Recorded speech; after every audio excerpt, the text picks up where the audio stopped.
তো রাধা রাধা বন্ধুরা, কেমন আছো সবাই? আশা করি সকলেই ভালো আছো। আজ আমি বানাচ্ছি একটু পুঁই মেজুরি দিয়ে পালং শাকের তরকারি। তো আমি এখানে অল্প একটু পুঁই মেজুরি নিয়েছি, একটু পালং শাক নিয়েছি, এখানে পেঁয়াজ কুচি নিয়েছি, আর এখানে বড়ি নিয়েছি, তেজপাতা। আর আমি এখানে সবজির মধ্যে নিয়েছি মূলো, আলু, বেগুন আর শিম। তো রান্নাটা আমি কেমনভাবে করছি আপনারা শেষ থেকে প্রথম অবধি দেখতে থাকুন। তো প্রথমে বড়িগুলো আমি ভেজে নিচ্ছি।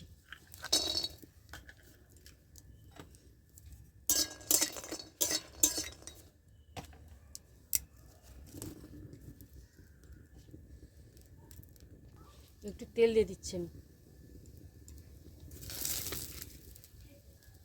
তো বড়িটা আমার লাল করে ভাজা গেছে, আমি এবারে নামিয়ে নিচ্ছি। ওই কড়ার মধ্যে আমি একটু সরষের তেল দিয়ে দিলাম,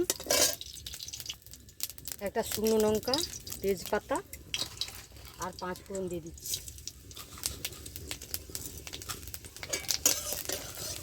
ফোড়নটা আমার ভাজা হয়ে গেছে, এবার আমি পেঁয়াজ দিয়ে দিচ্ছি।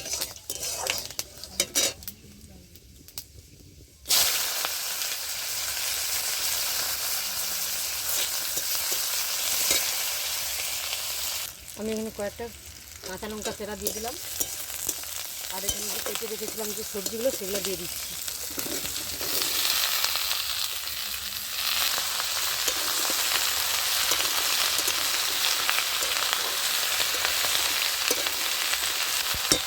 এখানে ভালো করে আমি নেড়ে চেড়ে একটু ঢাকা দিয়ে দিচ্ছি। তো আমি এবার ঢাকনাটা খুলে একটু নুন আর হলুদ দিয়ে দিচ্ছি।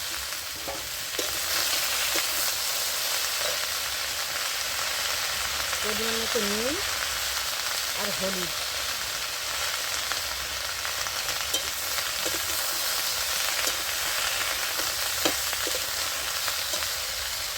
তো সবজিটা আমার ভালো করে কষানো হয়েছে, এবার আমি পুঁই মেজুরিটা দিয়ে দিচ্ছি। পুঁই মেজুরিটা দিয়ে আমি কিছুক্ষণ কষিয়ে নেব।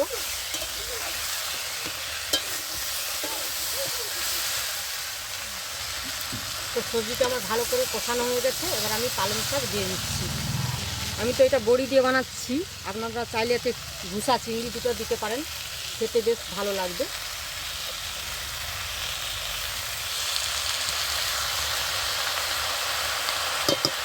আমি একটু ঢাকা দিয়ে দিচ্ছি যাতে শাকটা একটু জ্বরে যায়। এইবার আমি ঢাকনাটা খুলে দেখতেছি একটু।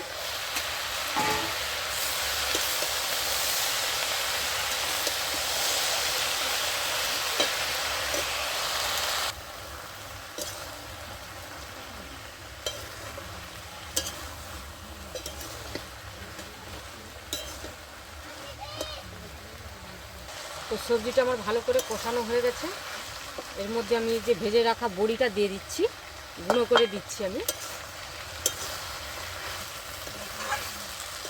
একটু পরিমাণ মতো জল দিয়ে দিচ্ছি যাতে সবজিগুলো সেদ্ধ হয়ে যায় ভালো করে। তো আমি একটু নুনটা ব্যালেন্স করার জন্য একটু চিনি দিয়ে দিচ্ছি।